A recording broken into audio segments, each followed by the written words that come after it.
Friends, welcome to Aadish சமையல். இன்னைக்கு நம்ம முட்டையை வச்சு ரொம்பவே டிஃப்ரெண்டான நல்லா கிறிஸ்பியாக டேஸ்ட்டாக இருக்கக்கூடிய எக் ஃபிங்கர் தாங்க பார்க்க போகிறோம். இது வந்து அவ்வளோ சூப்பராக இருக்கும். ரொம்பவே சிம்பிளாக ஈஸியாக செஞ்சிடலாம். இப்போ எப்படி செய்கிறது, இதுக்கு என்னென்ன தேவைன்னு பார்க்கலாமாங்க.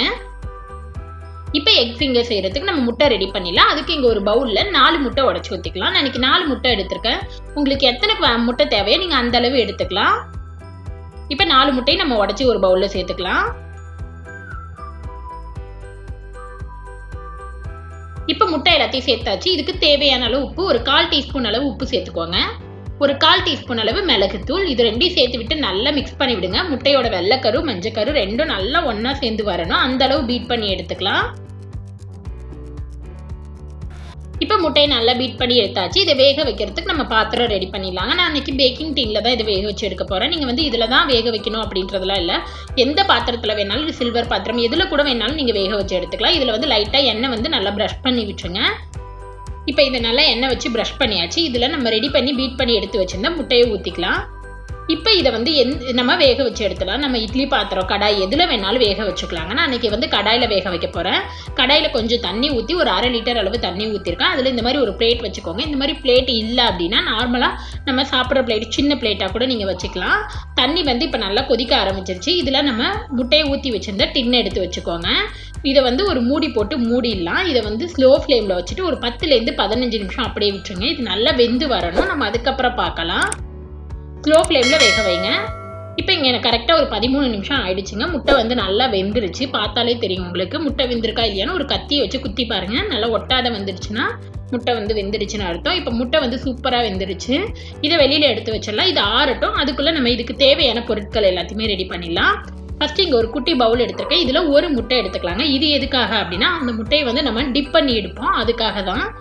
நீங்கள் இதுக்கு 2 முட்டை கூட சேர்த்துக்கலாம். இந்த 4 முட்டைக்கு ஒரு முட்டை அளவு சரியாக இருக்கும். அதனால நான் ஒரு முட்டை சேர்த்துக்கிறேன். இதில் ஒரு 1/4 டீஸ்பூன் அளவு மட்டும் ஒரே ஒரு பிஞ்ச் உப்பு சேர்த்து நல்லா பீட் பண்ணி எடுத்துக்கோங்க.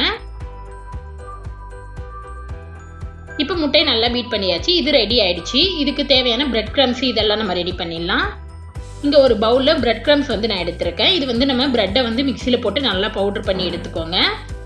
அடுத்தது இதுக்கு தேவையான மாவு ரெடி பண்ணிடலாம். அதுக்கு இங்கே ஒரு பவுலில் 2 ஸ்பூன் அளவு கார்ன்ஃப்ளவர் மாவு, 2 ஸ்பூன் அளவு மைதா சேர்த்துக்கலாம்.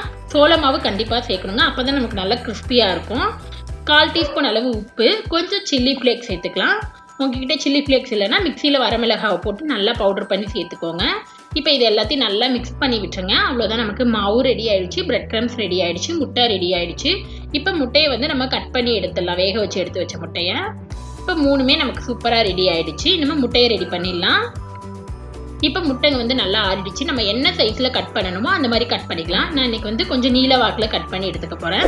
ஃபஸ்ட்டு இந்த மாதிரி நல்லா நீல வாக்கில் கட் பண்ணிவிட்டு இதை 2ஆக கட் பண்ணி எடுத்துக்க போகிறேன். இதை வந்து நீங்கள் அப்படியே வேறு ஒரு பிளேட்டில் மாற்றிட்டு கூட கட் பண்ணிக்கலாம். இல்லை அப்படியே கூட கட் பண்ணி எடுத்துக்கலாம். ரொம்பவே ஈஸியாக வரும். இப்போ நம்ம முட்டையை கட் பண்ணியாச்சு. இதுலேருந்து ஒரு பீஸை எடுத்து காட்டுற பாருங்க. நான் இந்த மாதிரி இந்த சைஸில் தான் கட் பண்ணியிருக்கேன். உங்களுக்கு என்ன மாதிரி சைஸ் வேணுமோ நீங்கள் அந்த மாதிரி கட் பண்ணி எடுத்துக்கலாம். இப்போ முட்டை வந்து எல்லாத்தையுமே வெளியில் எடுத்து வச்சாச்சு. இப்போ இதை வந்து எல்லாத்தையுமே நம்ம ரெடி பண்ணி வச்சிடலாம். நம்ம வேக வச்சு கட் பண்ணி எடுத்த ஒரு முட்டை ஸ்லைஸை எடுத்து அந்த மாவில் வந்து நல்லா கோட் பண்ணிக்கோங்க. இந்த மாதிரி நல்லா எல்லா பகுதியிலையும் அந்த மாவு நல்லா படணும். இப்போ அதை எடுத்து நம்ம பீட் பண்ணி எடுத்து வச்ச முட்டையில் சேர்த்துக்கலாம். இதையும் வந்து அந்த முட்டையில் வந்து நல்லா டிப் பண்ணி எடுத்துக்கோங்க. அந்த இதில் வந்து நல்லா ஃபுல்லாக முட்டை படணும். அந்த அளவு டிப் பண்ணிக்கோங்க. இப்போ இதை வந்து நல்லா டிப் பண்ணியாச்சு. இதை முட்டையிலேருந்து நம்ம தனியாக ஸ்ட்ரெயின் பண்ணி எடுத்துடலாம். இதை வந்து நம்ம எடுத்து வச்சிருக்க பிரெட் கிரம்ஸில் போட்டுடலாங்க. இதை போட்டுட்டு நல்லா கோட் பண்ணிக்கோங்க. பிரெட் கிரம்ஸ் வந்து நல்லா எல்லா பகுதியிலையுமே படணும். அந்த அளவு கோட் பண்ணி எடுத்துக்கலாம். அவ்வளோதான், நமக்கு வந்து சூப்பராக ரெடி ஆகிடுச்சு. இதே போல் நம்ம எல்லா முட்டை ஸ்லைஸையும் வந்து இந்த மாதிரி கோட் பண்ணி ஒரு பிளேட்டில் எடுத்து வச்சிடலாங்க. அதுக்கப்புறம் நம்ம ஆயிலில் ஃப்ரை பண்ணிக்கலாம். இப்போ இதே போல் எல்லாத்தையும் ரெடி பண்ணி எடுத்துடலாம்.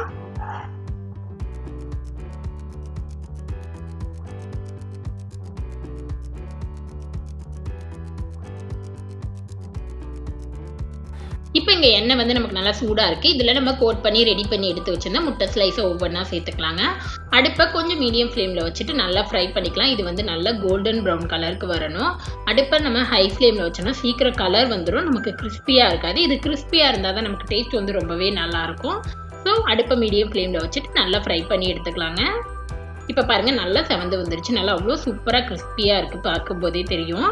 இதை வந்து பாருங்கள் நமக்கு அவ்வளோ சூப்பராக இருக்குது. இப்போ இதை வந்து நம்ம எண்ணெயிலேருந்து ஸ்ட்ரெயின் பண்ணிவிட்டு வெளியில் எடுத்து வச்சிடலாம். இதே போல் எல்லா முட்டையுமே நம்ம எக் ஃபிங்கர் போல் பொரிச்சு எடுத்துக்கலாங்க.